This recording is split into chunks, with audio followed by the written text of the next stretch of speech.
They say imitation is the sincerest form of flattery. But what do you call it when they steal your life's work and sign their name at the bottom? My name is Evelyn Park, and for 20 years I've taught music at the Langford Conservatory, a small school that dreams of being famous. I never chased fame. I just wanted my students to find their own voice. One of them did. Or at least that's what the world thought. Her name was Lena, a gifted pianist with hands that seemed to speak. I'd written a suite just for her final recital, a personal piece, layered with stories from our community, meant as a goodbye gift. I never published it. It was between us, teacher and student. Then 2 months later, I saw it online, the same suite, same title. But now it was being promoted as Lena's original work, under the conservatory's brand.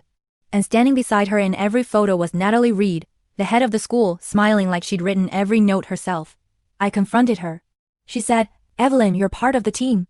Think of it as your legacy through your student." My legacy, that's what they call theft now. I didn't fight. Not with words. I went home, opened my old manuscript, and started writing again. But this time, I added something new, something unmistakable. A signature, not a name, a sound. It was a motif I'd never used anywhere else. 4 bars that curved just like the lullaby my mother hummed when I was a child. No one on earth could invent that by accident.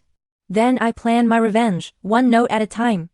With the help of Leo, one of my former students, I organized a small community concert, a simple fundraiser for music therapy programs. We performed my original suite, the real version, including the new motif woven through it. A week before the conservatory's grand festival, we performed in a tiny town hall.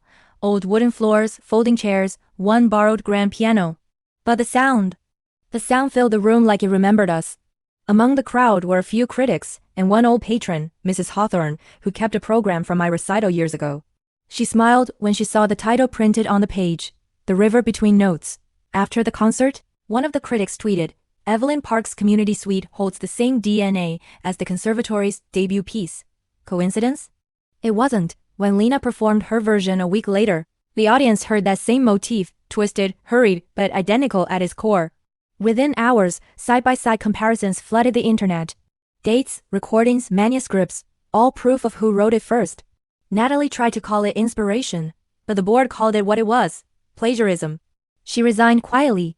Lena, humiliated, sent me a letter of apology and a single sentence. "I think I finally understand what it means to make music honest. I still teach in that same little room. My piano's out of tune and my coffee's always cold. But every time I play that 4-bar motif, I smile. Because they try to take my name out of the story. So I rewrote the score,